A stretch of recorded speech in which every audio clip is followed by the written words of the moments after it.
Bienvenidos a El último trastolillo, un maravilloso viaje por la Cantabria mágica.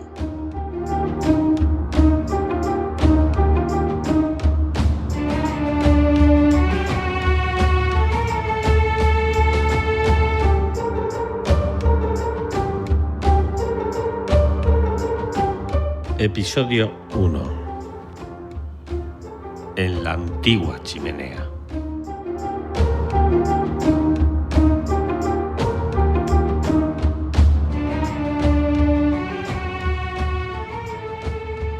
En la oquedad de una imponente y antigua chimenea vivía un joven trastolillo.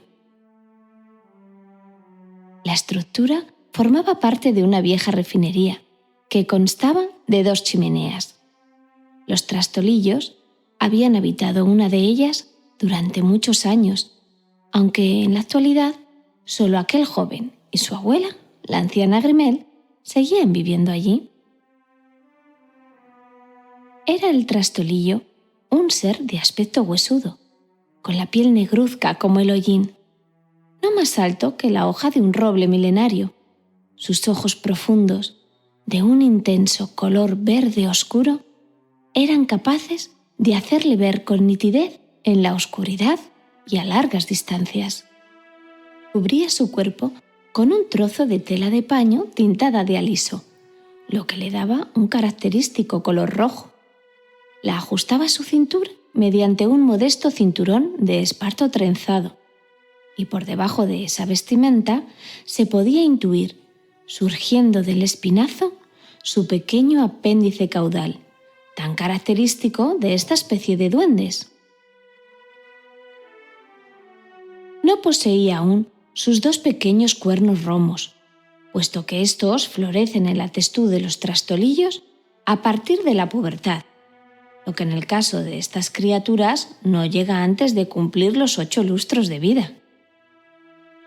Era por esto por lo que el joven Bóreas, que así se llamaba el protagonista de esta historia, debía cuidarse de no ser visto por los humanos, ya que es de los cuernos de la parte superior de su cabeza de donde brota la magia que hace de los trastolillos seres invisibles para los humanos. Todos los días, antes de la puesta de sol, cuando el eco de las sirenas del astillero próximo resonaba en las fachadas del pueblo, el joven trastolillo se asomaba con toda precaución por el cerco de los ladrillos que servía de entrada a su refugio. Desde allí observaba maravillado el mundo exterior. Era mucho lo que podía ver desde aquel lugar privilegiado. Los retorcidos hierros de las grúas del astillero, que se le antojaban gigantes sentados frente al mar, observando pensativos un lejano horizonte. Veía también la fachada ocre de la iglesia que coronaba el pueblo, salpicada de ventanas de ojo de buey. Lucía además 2 torres enfrentadas, una de planta redonda y otra de planta cuadrada que culminaban en antiguos sillares de piedra. Al otro lado de las vías del tren se encontraba el puerto deportivo, donde amarraban pequeños barcos de recreo junto al llamado Puente de los Ingleses, una vieja estructura ferroviaria, último vestigio de la actividad minera del lugar, justo en la margen izquierda del cauce del río Miera. Allí, donde el agua dulce se acababa mezclando con las saladas olas del mar Cantábrico, se extendían las marismas, pobladas por todo tipo de aves marinas venidas de distintas partes del ancho mundo. Si trepaba un poco por la chimenea, solo cuando las sombras empezaban a inundarlo todo y apenas un rayo de sol quedaba por ocultarse en el horizonte, era capaz de ver las altas montañas con las cumbres coronadas de nieve y rodeadas de frondosos bosques. Eran lugares que, sin saber muy bien por qué, le infundían un poderoso deseo de aventura. Pero si había algo que le resultase realmente fantástico al joven Bóreas, era observar cómo los niños jugaban en el parque infantil que había a no más de 20 metros de las antiguas chimeneas.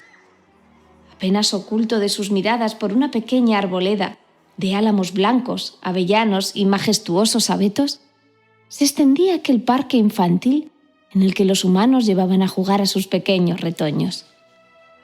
«¡Seres mágicos!», comentaba Bóreas entusiasmado a su anciana abuela. De ellos había aprendido, apenas sin darse cuenta, algunas palabras con las que aquellos pequeños seres se comunicaban entre sí y que les solían resultar tan ajenas a los trastolillos. Pocos eran entre las diferentes razas de duendes los que habían sido capaces de reproducir de forma correcta el lenguaje de los humanos. Aunque lo entendían con toda fluidez, por alguna extraña razón no eran capaces de reproducir de forma adecuada los sonidos que formaban las palabras. A pesar de que nuestro joven amigo se esforzaba por saber, no conocía mucho más de los hombres. Se le antojaban seres misteriosos y temibles, a juzgar por las apasionantes historias que había leído sobre ellos.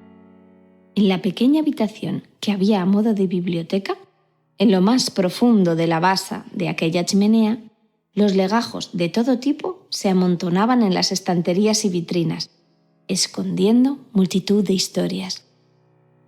Las escritas en la lengua de los trastolillos, que hablaban de sus costumbres y de la relación de estos diminutos seres con la magia, y las escritas en las lenguas de los hombres, que no eran más que transcripciones de historias, cuentos y leyendas que los trastolillos habían oído contar o leer a los humanos a lo largo de los siglos.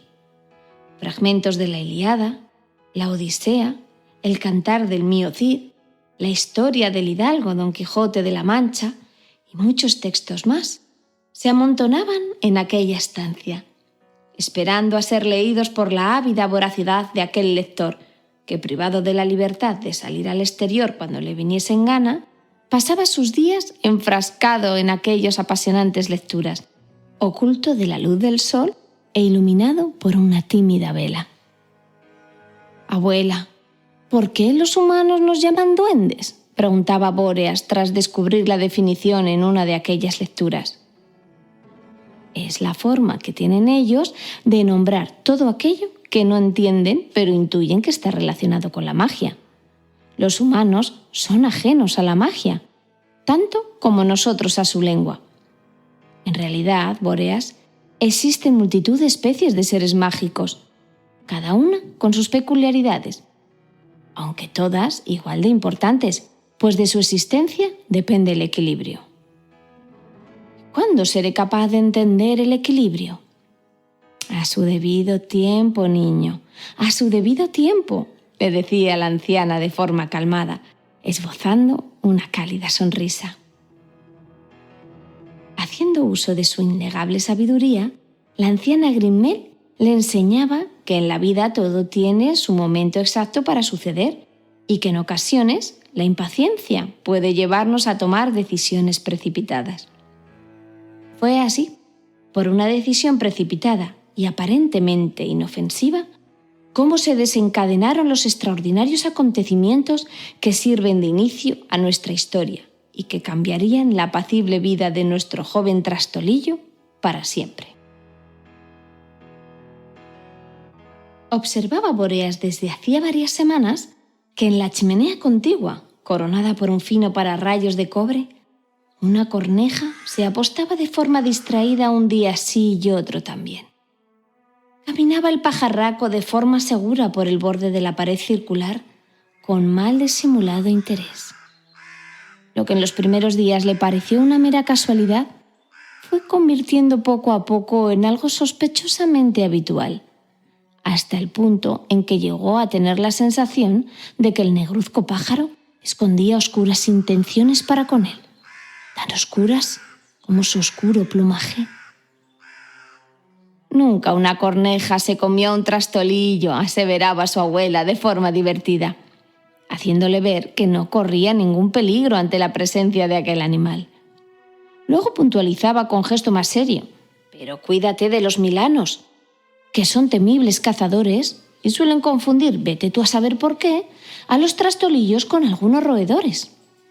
Aquellas palabras no tranquilizaban a nuestro joven amigo, que no podía dejar de imaginar aquella corneja, dispuesta a devorarle con sus temibles garras, clavando en él aquella mirada de ojos oscuros, cargada no cabía duda, de maléficas intenciones. Se tornó gris aquella tarde, avecinando los sucesos que habrían de llegar. Una fina cortina de lluvia emborronó el paisaje de la arboleda y los pocos niños que aún jugaban en el parque se echaron a correr en busca de refugio. La atmósfera se fue llenando del sonido de la lluvia cayendo sobre las hojas y el pavimento.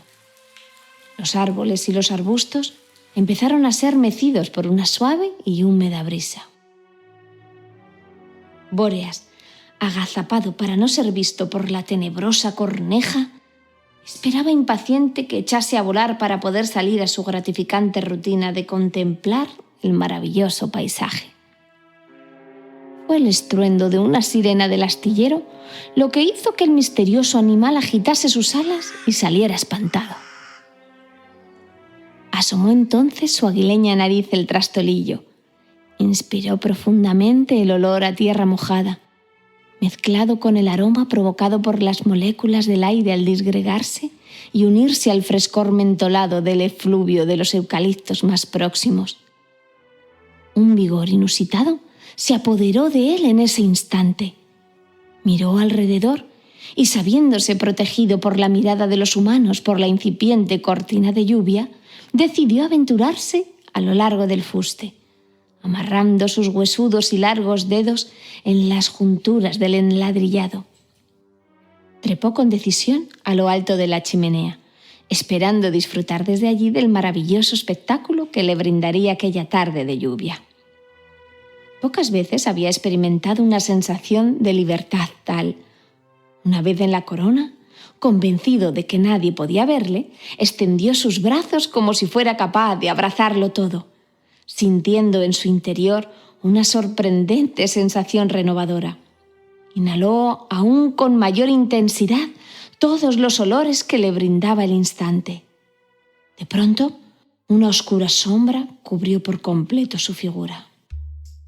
Al darse cuenta, miró hacia arriba asustado y descubrió que la siniestra corneja se precipitaba sobre él a toda velocidad.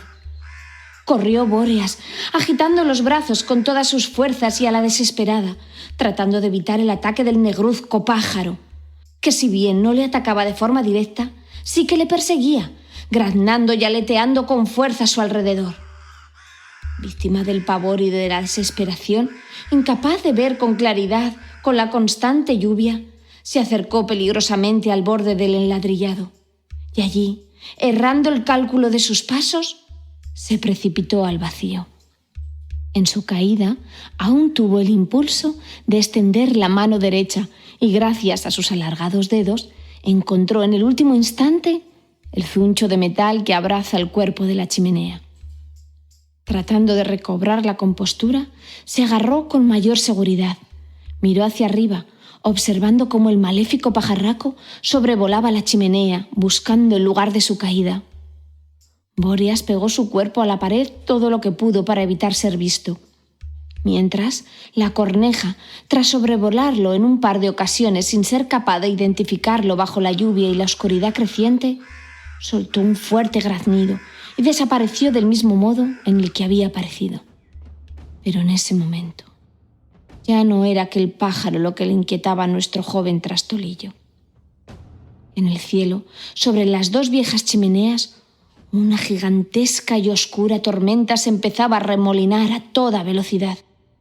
Un resplandor de los rayos iluminó de repente la oscuridad de la noche. Un viento helador sopló con fuerza, provocando el crujir lamentoso de los árboles y haciendo que el joven trastolillo tuviese que agarrarse con mayor fuerza al zuncho de metal. Dos relámpagos se precipitaron de pronto sobre las chimeneas, como lanzados de forma intencionada por una extraña fuerza. Los atrapó el fino pararrayos de cobre que quedó notablemente dañado. Bóreas, sabiéndose ante un gran peligro, descendió por el fuste tan rápido como le fue posible y, empujando con decisión la puerta de corteza de roble que cerraba el refugio, entró en la salita donde su abuela acababa de encender una cálida lumbre. Dos platos humeantes esperaban sobre la mesa. «¿Dónde has estado?» «Vienes completamente empapado», dijo la anciana Grimel. «Verás, la corneja Los rayos, dijo Bóreas en tono de disculpa. De pronto, el viento ululó por el hueco de la chimenea, como nunca antes lo había hecho.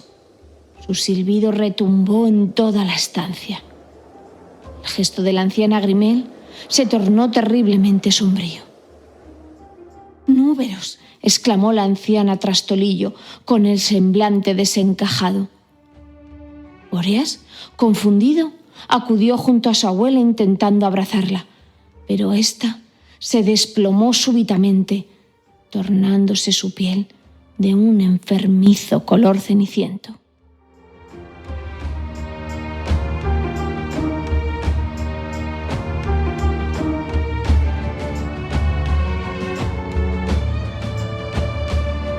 Esto ha sido El último trastolillo. Regresa con nosotros en el mundo mágico en próximos episodios.